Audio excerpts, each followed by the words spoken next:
Aline Corban n'était qu'une employée invisible parmi tant d'autres, poussant son chariot de nettoyage dans les couloirs d'un immeuble de luxe à Toronto. Personne ne faisait attention à elle jusqu'au jour où elle stupéfia 3 cadres étrangers en s'adressant à eux dans un mandarin impeccable. Ce que personne ne savait, pas même le PDG, c'est qu'Aline cachait un talent exceptionnel. Lorsqu'il découvrit la vérité, ce qu'il fit changea sa vie et celle de toute l'entreprise. Le soleil du matin filtrait à travers les grandes baies vitrées d'un immeuble d'affaires à Toronto, au Canada. Aline poussait son chariot dans le hall d'entrée comme elle le faisait depuis 3 ans. Personne ne la regardait, personne ne la remarquait. Elle n'était qu'une employée en blouse bleue chargée de garder les lieux propres et bien rangés. Soudain, elle entendit des voix élevées près de l'accueil.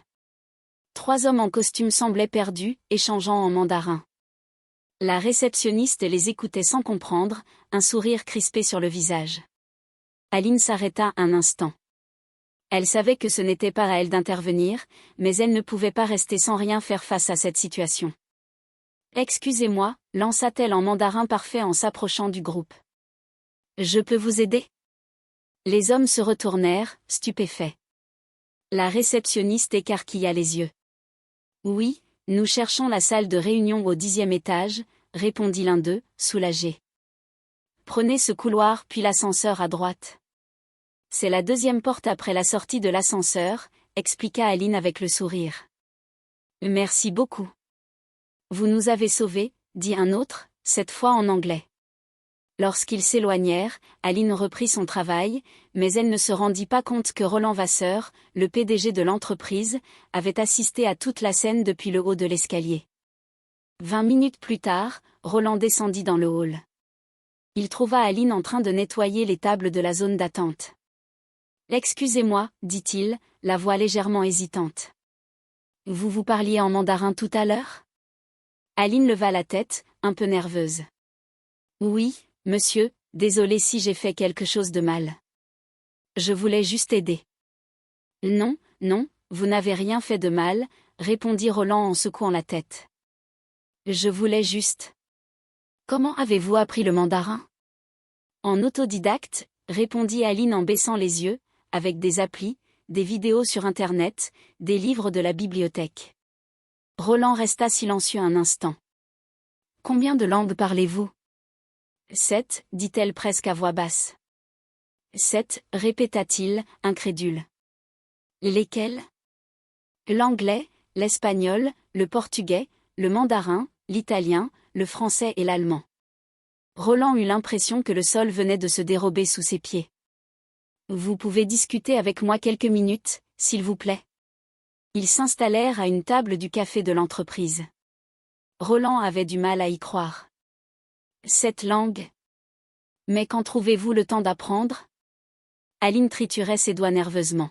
« J'étudie la nuit quand ma fille dort, le week-end aussi pendant qu'elle joue. J'ai toujours aimé les langues. » Et vous travaillez ici depuis combien de temps ? 3 ans. Roland se passa la main dans les cheveux. 3 ans. 3 ans qu'elle était là et il ne l'avait jamais remarqué. « Parlez-moi de vous, » dit-il d'une voix plus douce. Aline inspira profondément. « J'ai 28 ans. Je suis mère célibataire d'une petite Sophie. Elle a 8 ans. Je suis venue du Mexique adolescente avec mes parents. Mon père est mort quand j'avais 20 ans. Ma mère est tombée malade. J'ai dépensé tout ce que j'avais pour ses médicaments. Quand elle est morte, je me suis retrouvée seule avec un bébé. Et pourquoi n'avez-vous pas fait d'études ? Je n'en avais pas les moyens. Je devais travailler mais je n'ai jamais arrêté d'apprendre. J'ai toujours rêvé d'utiliser mes langues un jour, mais... Elle haussa les épaules, la vie en a décidé autrement. Roland sentit un pincement au cœur. « Vous avez essayé de postuler à d'autres postes ? » Oui, j'ai envoyé des CV à des agences de traduction, des hôtels, des agences de voyage. Je n'ai jamais eu de réponse. Je pense qu'ils voient mon adresse, l'absence de diplôme et jettent mon dossier. Ce n'est pas juste, murmura Roland comme pour lui-même. Je ne me plains pas, monsieur Vasseur. J'ai un travail honnête, je peux nourrir ma fille, c'est l'essentiel. Mais Roland ne parvenait pas à se détacher de cette injustice. Une femme qui parlait cette langue nettoyait les toilettes pendant qu'il payait des fortunes à des traducteurs extérieurs. Aline, en se levant, merci d'avoir pris le temps de discuter avec moi et merci pour votre aide ce matin. De rien, monsieur. Roland retourna à son bureau, mais il fut incapable de se concentrer le reste de la journée. Il ne cessait de penser à Aline, à son histoire et à tous les talents insoupçonnés qui pouvaient se cacher dans son entreprise. Cette nuit-là, il dormit mal. L'image de cette femme parlant cette langue et qu'il avait ignorée pendant 3 longues années le hantait. Le lundi suivant, Roland descendit dans le hall à la recherche d'Aline. Il la trouva en train de ranger les journaux sur la table de la réception. « Aline, je peux vous parler un instant ?» Elle se retourna, surprise. « Bien sûr, monsieur Vasseur. J'ai une réunion importante jeudi avec des dirigeants brésiliens. Accepteriez-vous de faire la traduction ?» Aline resta muette quelques secondes. « J'accepte.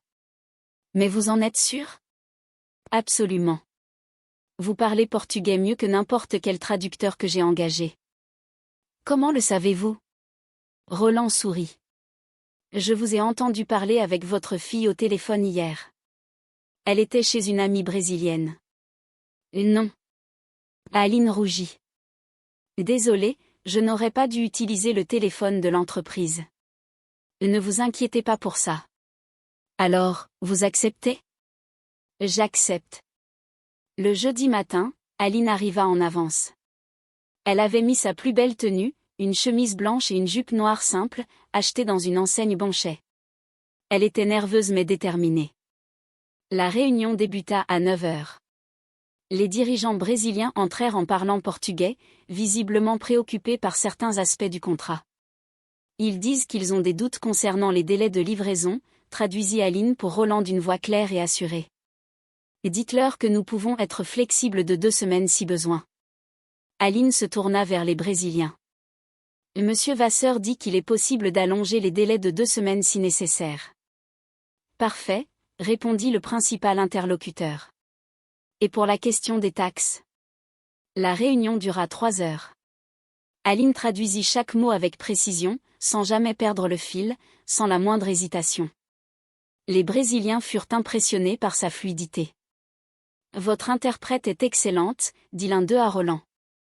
Où a-t-elle étudié ? Elle est autodidacte, répondit Roland avec fierté. À la fin de la réunion, Roland demanda à Aline de rester. Vous avez été parfaite, dit-il. Je n'ai jamais vu une traduction aussi fluide. Merci, monsieur Vasseur.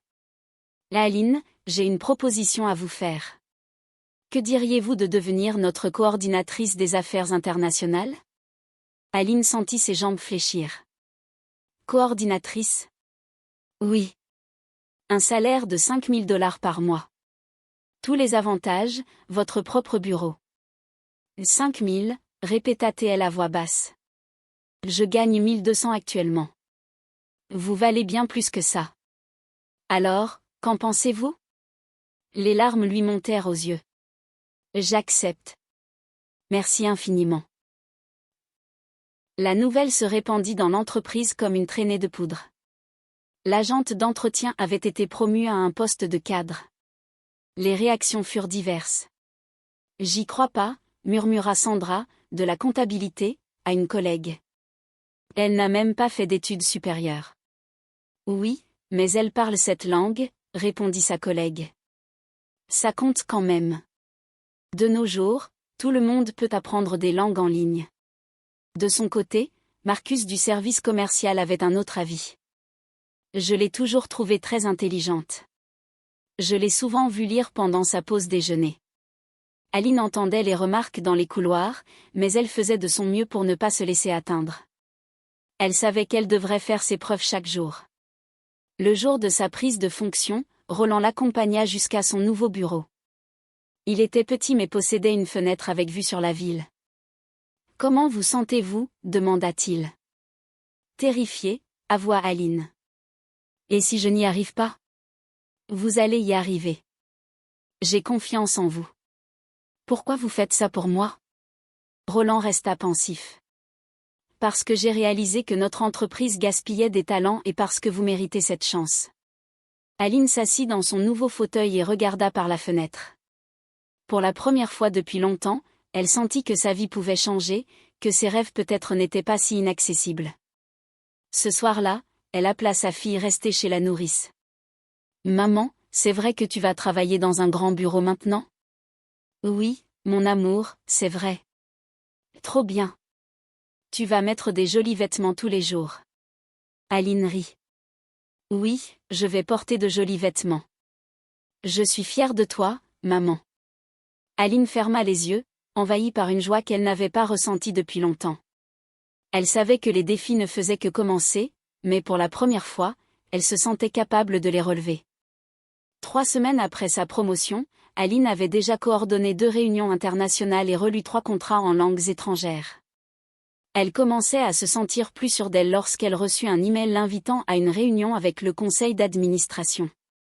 Elle entra dans la grande salle au centre de laquelle trônait une longue table en bois entourée de fauteuils en cuir. 8 personnes l'attendaient, dont Roland. « Aline, asseyez-vous, dit Roland. Nous aimerions discuter de votre travail. » Margaret Thompson, l'une des membres les plus anciennes du conseil, la fixa d'un regard froid. Elle était connue pour son franc-parler et son aversion pour les changements trop brusques. « Mademoiselle Corbin, » commença Margaret, « certaines personnes ici remettent en question votre légitimité à occuper ce poste. » Aline sentit son cœur s'accélérer, mais répondit d'une voix posée. « Puis-je savoir quelles sont ces inquiétudes ? Vous n'avez pas de diplôme universitaire, aucune expérience en gestion et votre promotion a été pour le moins rapide. » C'est vrai, admit Aline.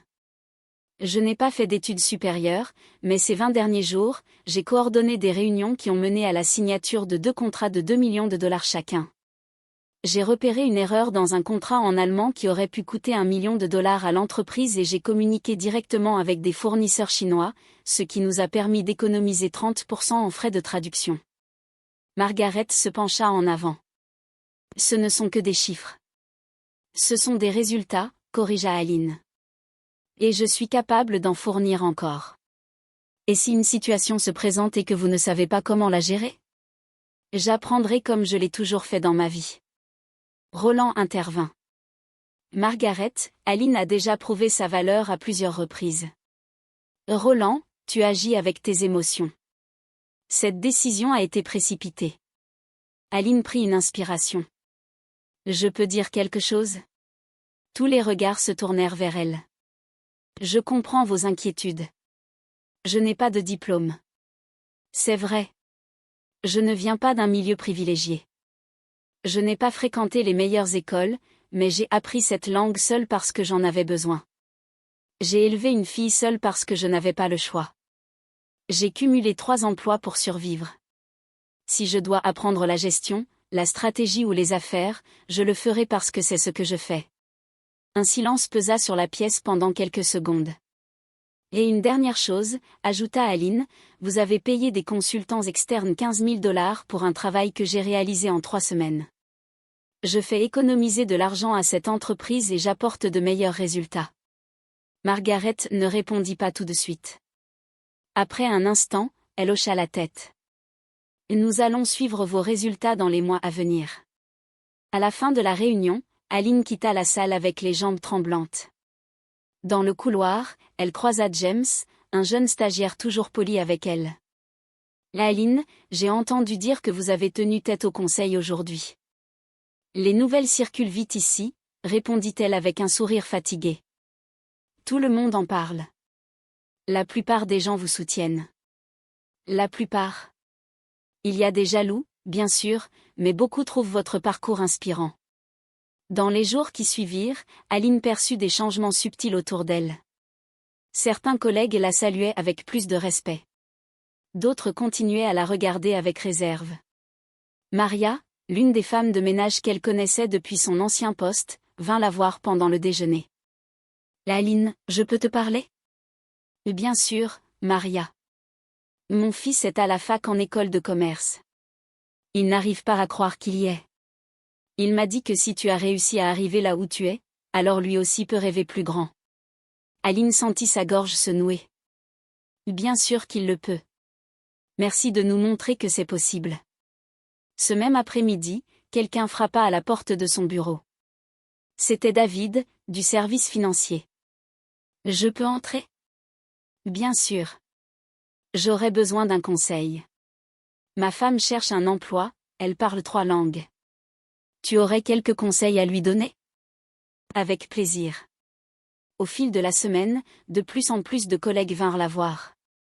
Des stagiaires en quête de conseils, des employés partageant des histoires de membres de leur famille au talent caché. Aline comprit alors que sa promotion avait fait bien plus que changer sa propre vie. Elle avait permis à d'autres de croire au changement. À la fin du mois, Roland passa la voir dans son bureau. Comment tu te sens? Mieux. Je crois que je commence à trouver ma place ici.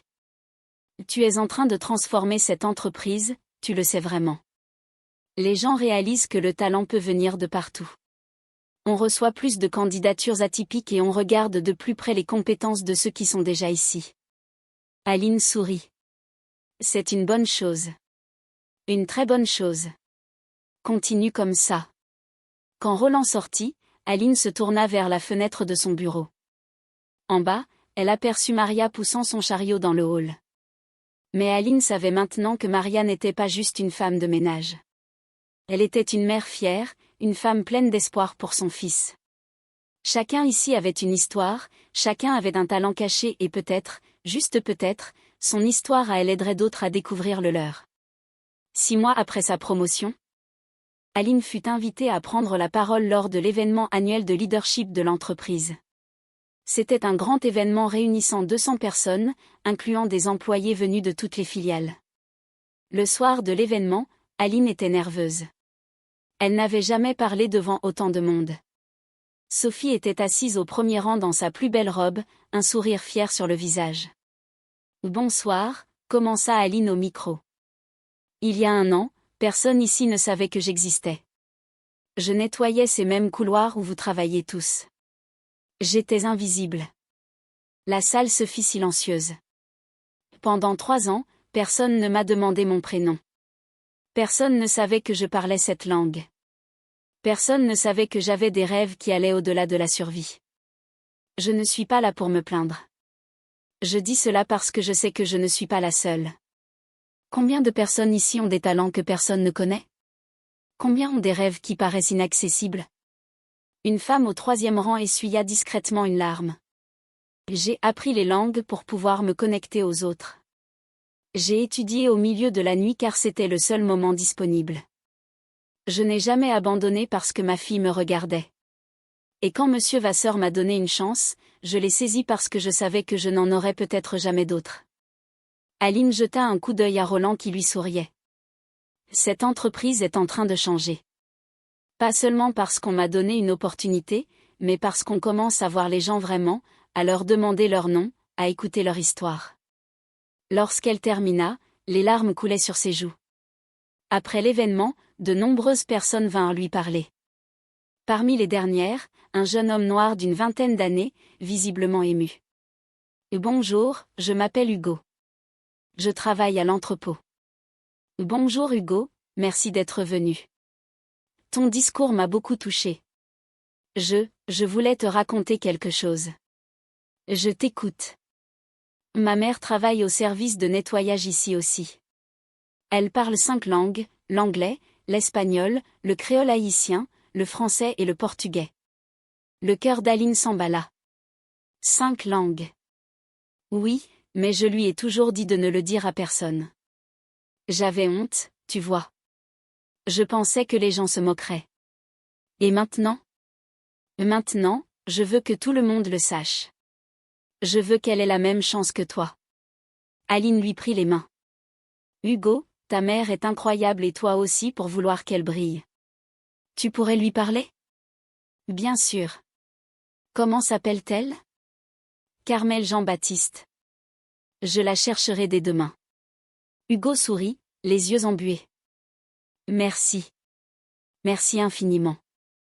Le lundi suivant, Aline retrouva Carmel dans le vestiaire du personnel d'entretien. Une petite femme d'environ 50 ans avec un sourire timide. Carmel, je peux vous parler? Vous êtes Aline. Hugo m'a parlé de vous. Il m'a dit que vous parliez 5 langues. Carmel baissa les yeux, un peu gênée. C'est vrai. Racontez-moi votre histoire.